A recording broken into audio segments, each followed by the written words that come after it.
It's good to be able to come together and sing together and to pray together and to encourage each other and to study a bit. And at least I hope that's the way you feel this morning, and I hope that that's the way people feel who are watching us live this morning.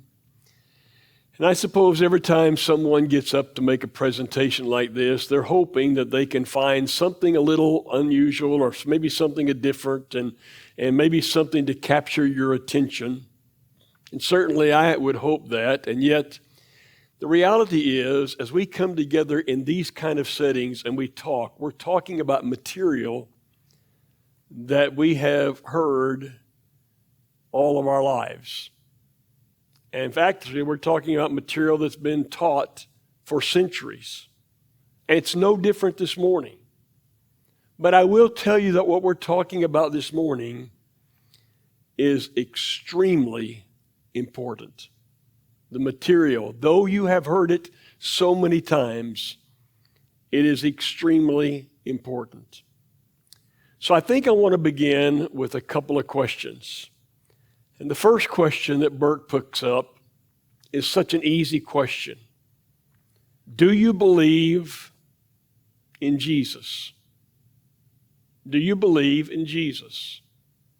And of course, all of you certainly in this audience and everyone listening is going to say, yes, I believe in Jesus.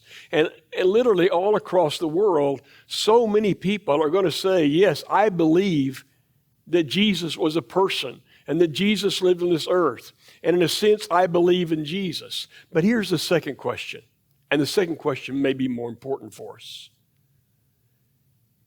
What do you believe about Jesus? What do you really believe about Jesus? And there is much to believe about Jesus.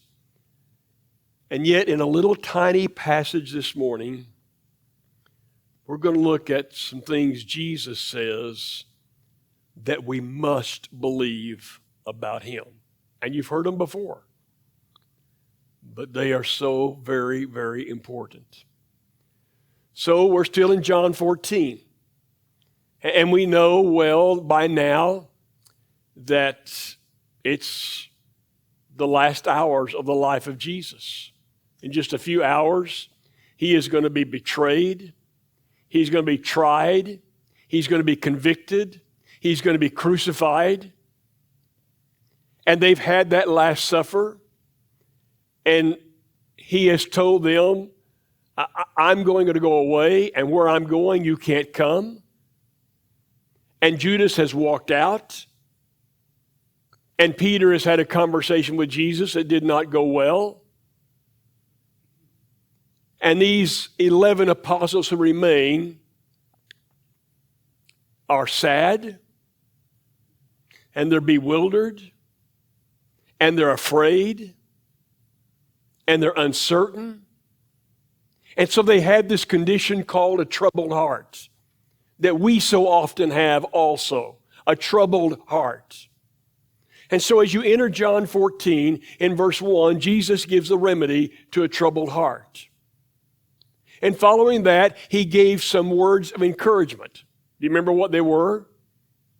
Here's where I'm going. I'm going to my Father's house, and in my Father's house, there are many rooms. I'm going to prepare a room for you, and then I'm going to come back and get you and take you there to be with me. But now, in just 3 more verses, he says these things that become so vitally important for us to know about him, about Jesus. So I want you to look at John chapter 4, John 14, beginning in verse 4. Jesus says, you know the way to the place where I am going. You know the way to the place I am going. And Thomas is the one who's going to speak up. Now, normally it would be Peter. Normally it would be Peter who speaks up. But Peter has just spoken up. And remember, I said a moment ago, it didn't go so well. He's probably still reeling, wondering, what was Jesus talking about when he said, I would betray him 3 times before the morning comes? But Thomas has spoken up before. Months ago, we were in John chapter 11. And in John chapter 11, Jesus and his 12 have left Jerusalem, and they've gone off about a 2 days journey. And it feels like they've kind of gone off to have a retreat, to be by themselves for a little while. And while they were there, you remember, they got word that the good friend of Jesus, Lazarus, was really sick and that he had died. And Jesus says to the 12, we got to go back. We got to go back to Bethany, which is right there beside Jerusalem. And the apostles, do you remember what they say?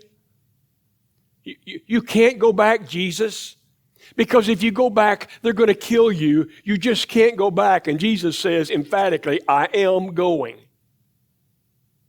And so it's Thomas who speaks up, and Thomas says, well, fellas, if he's going to go, we might as well go with him and die with him. You have to really like Thomas. You have to really like his spirit. And I kind of like him here too. He's asking the question that probably everybody else is wondering and wanting to ask.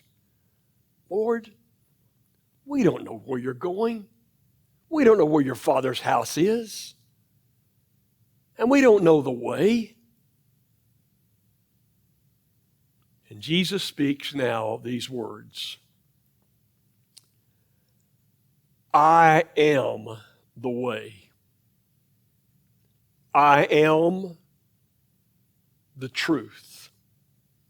I am the life. And no one comes to the Father except through me. Now, do you see what we need to believe about Jesus? It's not all we need to believe about Jesus, but do you see these 3 things? And I know you've heard them. And I know you're thinking, well, I know this, I know it backwards and forwards, and yet I want you to think about it again. Jesus says, I am the way. Now, do you know what that way really, what Thomas is really asking? You remember when we used to carry sometimes in what we call the glove compartment of our car, a paper map? Everybody remember that? Or maybe you still have in your house somewhere an old atlas. It's in a drawer somewhere that you have to hunt to find it. And it has all the states in it. And if you were planning a trip, you're starting here and you're going to go through all these different places and you map out the roads and that atlas is as obsolete as an encyclopedia. Nobody uses them anymore. Why? Because we have a navigation system maybe in our car. And if we don't have that, we all have a phone, and we use that more than we use a navigation system. And on the phone, we have Google Maps, or we have some other application that has a map program. And now all you have to do is type in the address where you want to go. You don't even have to tell it where you are. Your phone knows where you are at all times. Your navigation system in your car knows exactly where you are. And so you just say, I want to go here. And you push the button start or you push the button go. And it says, in 75 feet, turn right. Go straight for 1.9 miles and turn left. Go 19 miles and take exit 484B. Stay in the right-hand lane. And in 1,000 feet, your destination is on the right. Does that sound familiar? Now, I have fought with that many times, okay? I have said, you cannot be right, and I pass it by, and it says rerouting, and it's taking me back. But if I put into my Google Maps, or whatever the program is that you use, the destination heaven, now I don't think it'll come up with any answer, because it's not programmed to come up with an answer. But the right answer is one word. The right answer is one word. The way to heaven is Jesus. Jesus is the way. There's no other way to get there except through Jesus. Now, what I'm about to tell you is not popular. In fact, it will get a lot of scorn. Because there are many religions in the world today.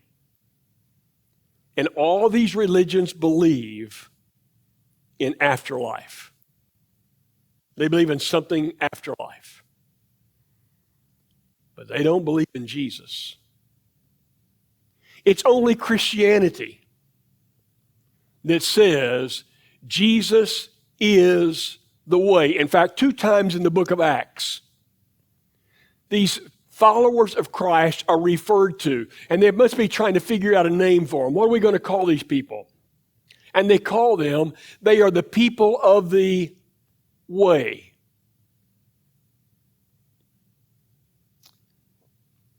And the statement says, and it's correct, that Jesus is the only way to the Father. Now, I have said this, what I'm about to say, dozens of times before you.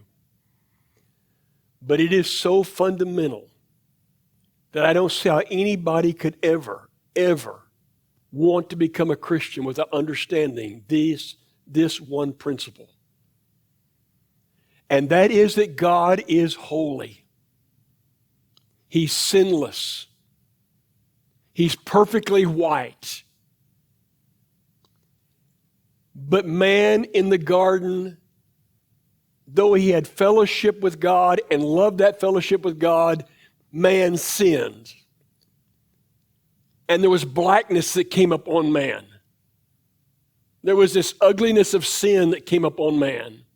And God could not any longer fellowship with the sin. And so man was separated from God. Hopelessly, desperately separated from God. But God's love was as great as His holiness. And God said, I've made these people in my own image. Do you know that? God made you in His own image. And I want to have fellowship with them. I want to have fellowship forever with them. But what do I do about the sin? And God said, the only thing that can pay the price, that satisfies my holiness, is a sacrifice that's so great. It has to be Jesus. It has to be Jesus. He's the only one who can bring God and man back together. And so Jesus says, Thomas, and all the rest of you, you want to know how to get to my Father's house? It's through me. I am the way. That's why in your song this morning, you sang about Jesus. That's why we talk about Jesus. Because we love the Father, and we love the Father because He first loved us. But the only way to get to the Father is through Him, through Jesus. Everybody got that? So now look at the second one. And it won't take as long, the second one. He is the truth. He is the truth. And I have said before you on numerous occasions The truth is really hard to find these days. You don't find the truth usually in our media, the whole truth. And I come to believe now that in our political world, it's really hard to find the truth. And I come to believe now that even in these giant corporations that have so much control over all of us, it's hard to find the truth. And I have difficulty trying to understand, why are these big corporations spending so much money on advertising, not just advertising their product, but trying to push a social agenda that I may or may not agree with, but why are they trying to push it? And the place where you work may not be telling you the truth. And the result of all that is that we have a lot of young people, people your age, who are walking around saying, people your age, who are walking around saying, maybe there is no truth. Maybe there's no real truth. They're literally saying that. And there's confusion everywhere. But I will tell you, Jesus is the truth. He is the truth. And way, way back there in John chapter 4, when we found Jesus talking to a woman outside the city of Sychar by a well, and they finally got into the subject of worship. And she was talking about, well, where is the place we worship? And how do we do this worship? And Jesus says, I'm going to tell you. Real worship, the kind that God wants, is from the heart. Spirit, little s, heart. And it's in truth. And the truth is Jesus. There's a time you're going to worship, and you're going to worship the Father through me, by me. I tell you the truth. And so when Jesus says, there is a heaven and there is a hell, you better believe it. And when Jesus says there's a broad road that most people travel, and it's leading them to destruction, and there's a narrow road that very few travel, and it's leading them to life, we need to believe it. Whatever Jesus says is truth. Because he's truth. What do you need to believe about Jesus? Well, I believe he was in the beginning with God, and I believe he was a creator. I believe that. But now I also believe, at the depths of my being, that he is the only way to the Father. And he is truth. And now look at the last one. And you've known this forever. He is life. And in this group this morning, and the group listening to us, every one of us wants life.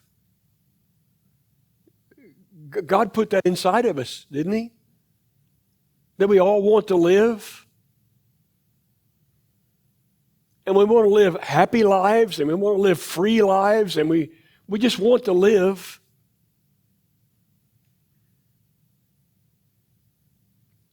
But Jesus is life that's even beyond what we're experiencing right now. I doubt that anybody will remember this, but 2 years ago, I talked fairly often for a little while about a friend of mine who was diagnosed with cancer. Only it was one of the two that are most lethal. People that get this particular kind of cancer are not supposed to live but maybe 4 months or 5 months or 6 months at the most.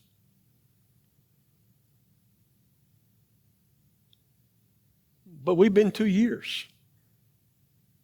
And I've kept in contact. And one time not very long ago, texted and he said, things are going great. I've been on a 26-mile bike ride. But this last week,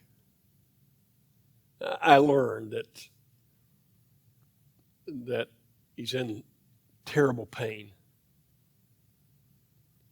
And his wife makes a request that people would pray that he would have the strength to make 2 presentations this last week to a large group of people about kingdom life at your work. Because he believes that not only should we be kingdom people in a building, but we ought to be kingdom people wherever we go. And if you own a business, your business ought to be a kingdom business, and it ought to show forth the glory of God. And he was talking to people from all over the world. And he was able to make the 2 presentations. But you know what? He knows it's not going to last long here. But he knows it's going to last forever where he's going, in his Father's house. And we love life. But you can be in a motorcycle accident, like I drove by not too long ago over by Weatherford, where the person lost his life immediately. You can be in a plane crash. You can be in an automobile accident. You can have a massive heart attack. Or you can live a long, long old age. But it doesn't make any difference which way it is. This life here is going to end. But because of Jesus, he gives us the opportunity for life that goes on and on and on in his Father's house. Lodging there, as we described that place of heaven a few weeks ago. Everybody see that? So he is the way, he's the truth, and he's life, and he's everything we're looking for. That's the amazing part of this. He's everything we're looking for. And I kind of think right now, in this world of ours, that there are people who are getting so tired of not knowing what is the truth, and they're getting so tired of all the messes they see, and they're getting so tired of living the way they want to live, that maybe there is an awakening taking place. And maybe there's something coming, ripe and ready. And they're searching for this, the way to heaven, the way to truth, the way to life. And we've got to live it. We've got to show it before we ever speak it. So it's old material, isn't it? It's really old material. But it is so fresh, and it is so needed in our world right now. And I think people want to hear it right now. And so let us be the ones that preach Jesus, the way, the truth, and the life. And let us be the ones who celebrate his crucifixion, not with joy that he died and endured the pain, but with joy that he saved us. Let us be the ones who tell people openly and honestly, the world is never going to work for you, but Jesus will. And let us be the ones who tell people without embarrassment, change. While you can, change. Let us be the ones who tell people, get baptized into the kingdom. And then come together and sing and pray and encourage one another, because this life is tough. But let's band together, waiting for that time when we're carried by the angels to be forever in the Father's house. Does that work? Everybody understand that? And so to make that even more plain, he did die, which we'll talk about in the future in this study of John. And we remember that death, but he was raised from the dead too, so he could show us for absolute certainty that we have life in him.